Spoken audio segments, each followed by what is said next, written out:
I'm Dr. Watt, the Healthy Neurosurgeon. I want to talk to you about weight loss, more specifically weight, metabolism, and oh, by the way, the GLP-1s, since they're a hot topic right now. Now, first off, it's a simple topic and it's a complicated topic. And in fairness, if weight loss was really super easy, then we'd all be skinny and I'd probably be out of a job.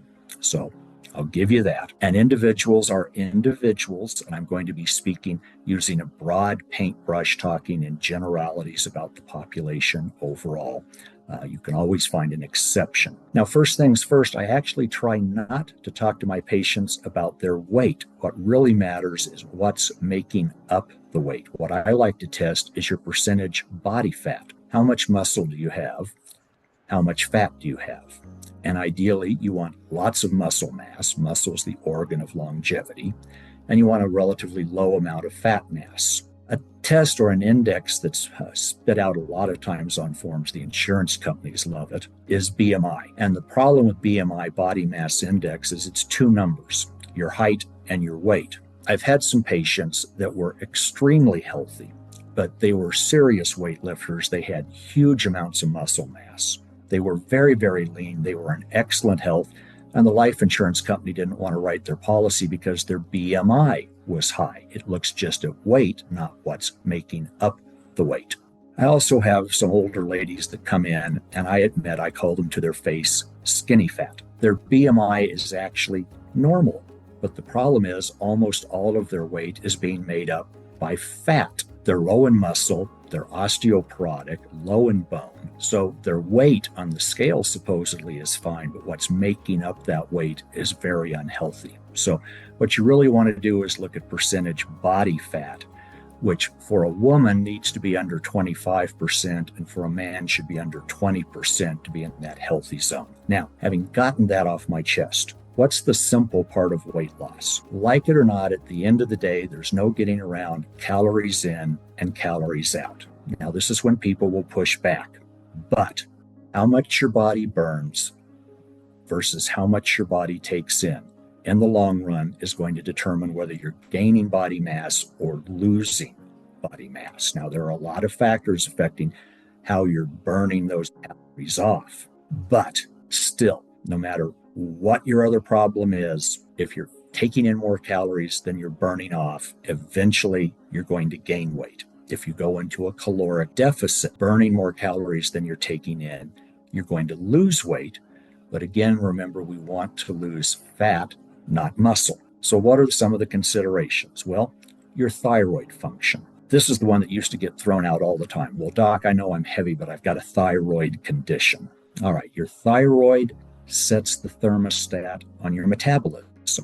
So yes, if your thyroid is not functioning optimally, your metabolism will be low, meaning you're burning fewer calories. But even though you're burning fewer calories, if you take less calories in, you can still be in a caloric deficit. It just means it's harder to be in that caloric deficit.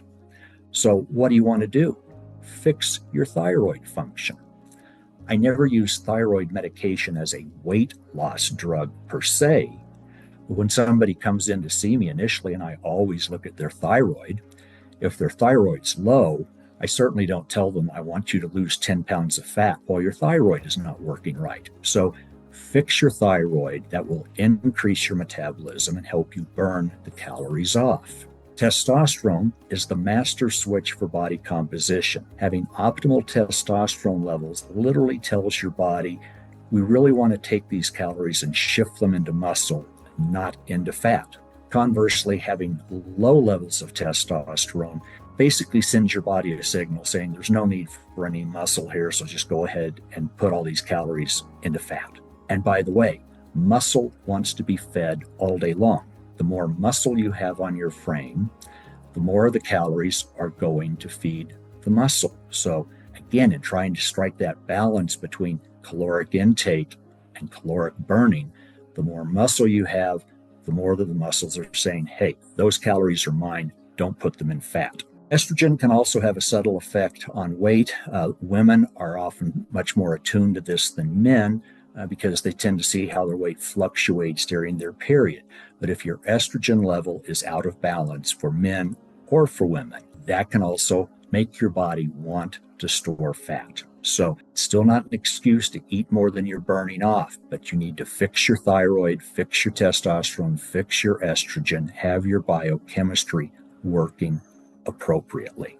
Now, insulin is also a hormone, but insulin is responding directly to what you eat. If you're a type 1 diabetic, you're not making insulin. It's an entirely different story. But for the average person out there who's eating the standard American diet, which abbreviates SAD for a reason, you're getting a lot of processed carbs, a lot of simple high glycemic carbohydrates, a huge amount of sugar. And the intake of these high glycemic carbohydrates spikes your blood sugar level.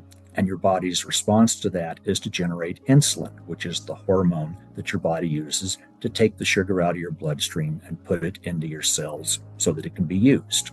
The problem is your brain and your muscles are only burning a certain amount of calories at any given time. So if you've got more sugar floating in your system than your brain and your muscles are burning off, the insulin has to figure out what to do with it. And it says, oh, I know, let's put it into fat storage. Now, it's also important to remember our biochemistry is about 50,000 years old. Our biochemistry and our endocrinology, our hormones developed at a time when famine was really on the table. There was no guarantee that you were going to have 3 squares a day. There was no guarantee there was even going to be food on the table the next day. So one of the reasons that it's difficult to get rid of the fat around the middle is your body basically thinks of that stored fat as the bank account that you're going to make withdrawals from when the famine comes. And the problem is now DoorDash comes, but the famine doesn't. But we're still hardwired to store every calorie we can because your body says,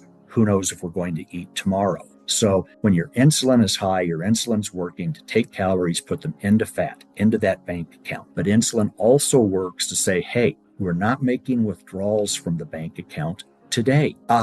Insulin, wouldn't be high unless there was a lot of sugar, i.e. food, in our system right now. So we're not going to mobilize any fatty acids from the fat and burn that. We're saving that for when the famine comes. So this is why you have to address high insulin level, insulin resistance, and that takes us back again to dietary choices. When I first start with my people, my patients, I explain to them that what you eat is more important than how much you eat. I know you're going to say, wait a minute, you just said calories in, calories out. I know. But for most Americans, it's not that they're overeating by a huge amount. It's that their food choices are primarily these high glycemic carbohydrates, which are jacking their insulin up. So it's keeping them biochemically in fat storage mode all the time.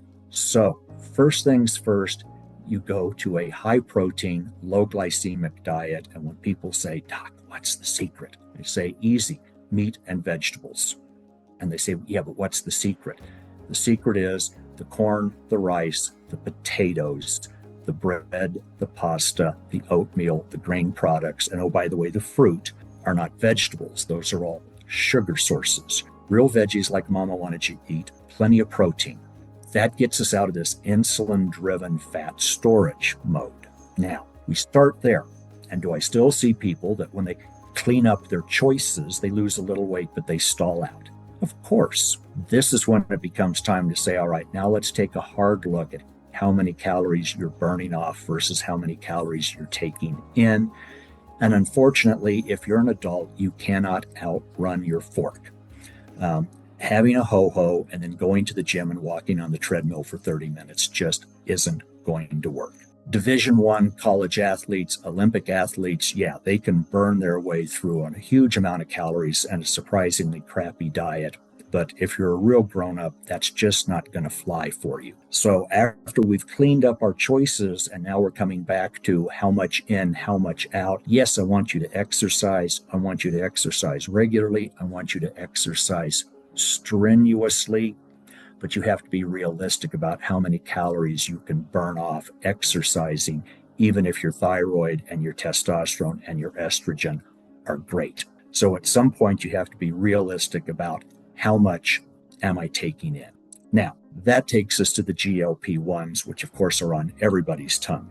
They're very exciting medications in that they do suppress appetite. They're probably the most effective appetite suppressing drugs I've ever seen. Unfortunately, a lot of mainstream doctors are quick to just give somebody a GLP-1 prescription because, again, the insurance is only going to pay them so much for a visit. So they don't want to sit and talk to you about what you're eating and go through all of your hormones, have a discussion about your exercise habits. They want to say, here's your prescription, have a nice life, get out of my office. The GLP-1s will lower your appetite. They work. But when you go into the caloric deficit that the GLP-1s will do by lowering your appetite, yep, guaranteed you'll lose weight. The problem is you tend to lose weight indiscriminate, meaning you don't lose just fat while preserving all of your muscle. If you're going to take a GLP-1, you really have to prioritize your protein intake.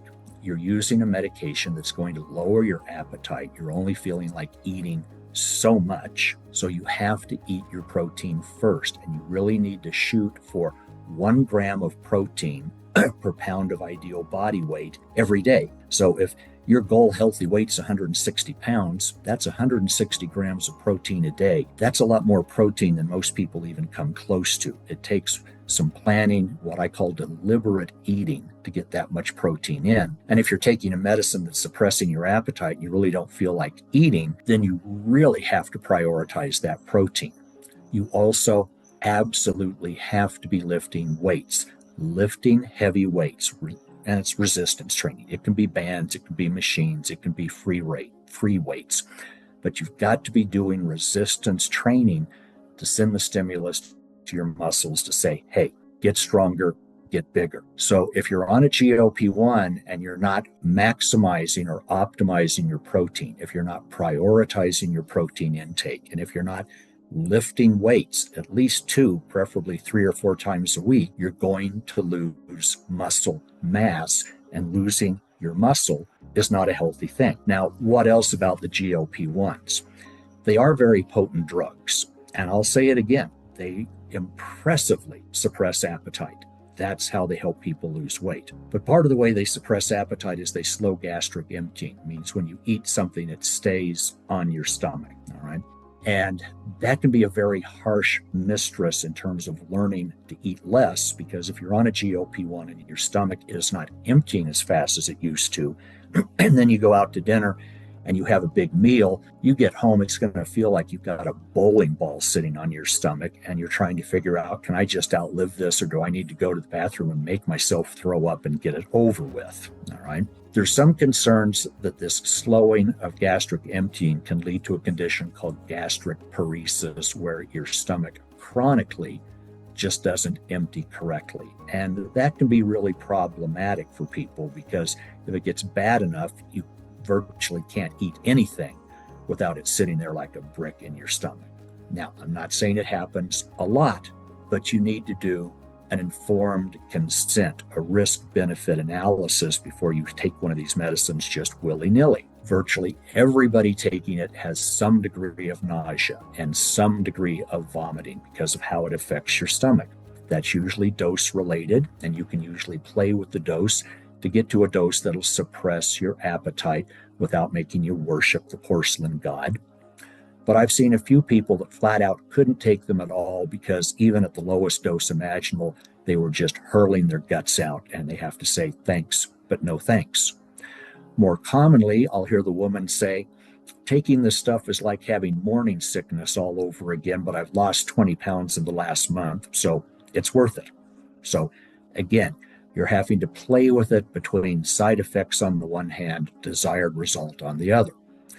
There's also the possibility of visual impairment. Now, I have personally never seen somebody lose vision secondary to a GLP-1 drug, but there are some studies suggesting that there could be a correlation.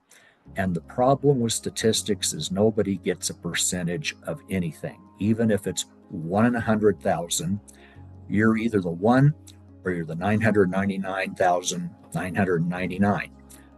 So you have to be cognizant there's a small possibility that it could affect vision. Now, a lot of the people taking GLP-1 drugs are diabetics, and visual impairment is something that goes along with diabetes. So I think the water's a little muddy in terms of whether the GLP-1 is the culprit or if it's a reflection of the pre-existing diabetic condition. But again, you have to weigh that into your decision making. There's also some studies in mice, and no, mice aren't people, but there are a couple of studies in mice showing thyroid tumors with GLP-1s. Same story. I've not seen anybody develop a thyroid tumor taking a GLP-1, but the potential risk is there. And certainly if you have a history of thyroid cancer, or if you have a strong family history of thyroid cancer, then you might want to say, boy, is this really something I want to roll the dice with? Lastly, what you're hearing a lot of on social media is rebound. Don't take a GLP-1 because as soon as you stop taking it, all the fat's going to come back. Well, that's true if what you've done is gone to that doctor that has to see 100 people a day to keep the lights on, and he didn't talk to you about exercise, and he didn't talk to you about your dietary intake, and he didn't talk about healthy diet choices. If all that happened was somebody told you, here, take this drug, well, eventually you're going to hit your goal and want to come off of it, or you're going to get tired of taking it or tired of paying for it. And if you haven't changed your lifestyle, if you're using the GLP-1 as a crutch, having it make the decisions for you, then when it's gone, you're going to drift back to right where you were before. That's why all diets work and all diets don't work. If the way you're eating has gotten you to where you don't want to be, when you do something different, you're going to get a different result. But people tend to reach their goal and go back to what they used to do, or they're doing something that's just untenable, and again they go back to what they were used to doing, and then they're surprised when they end up in the same place. So I've never seen somebody wean themselves off of a GLP-1 or stop a GLP-1 and bang, overnight they blew up like a balloon. That doesn't happen. But you have to fix your lifestyle. With my patients, I try to get them to fix their lifestyle first. And if the results they're getting are slow and they're getting disappointed, then we discuss the GLP-1s as a help. So they're powerful drugs, they're helpful drugs, but they're a helper. They're not an end-all solution. One last thought on GLP-1s. There's some studies circulating that suggest that GLP-1s at very low doses, low enough that it doesn't even affect your appetite, can actually lower inflammation. And if it lowers inflammation, that may have some anti-aging benefit to it. Now, we don't have exhaustive clinical studies to back that up, but that's a thought being kicked around that a lot of people are very excited about. And GLP-1s also appear to lower blood sugar independently of the effect it has on appetite. I admit I'm a bit of a cynic, and when I first heard that GLP-1s lowered your blood sugar, I said, well, look at the Ozempic ad. It's a bunch of happy fat people dancing in the street. And if it suppresses your appetite and you're not eating a box of donuts today, then of course your blood sugar is going to go down. But I've talked to very well-respected researchers in the GLP-1 world, and they are confident that in patients that are eating very clean, the low glycemic meat and vegetable diet, who still are having trouble controlling their blood sugar, the GLP-1s can lower that blood sugar all by itself, even without changing what they're eating. So it clearly can be an adjuvant treatment for type 2 diabetes, or even for people that aren't technically type 2 diabetics, but have an A1C that's not in the healthy zone. So I'm not telling you avoid them like the plague, but I'm going to stress again, number one, what you eat is the most important thing. Meat and veggies, don't make it complicated. At the end of the day, how much you eat is vitally important. Caloric excess, you gain weight. Caloric deficit, you lose weight. Fixing your hormones facilitates that burning calories and losing weight. GLP-1s can be really helpful, but they're not going to do the work for you. You have to do the work. It's not brain surgery.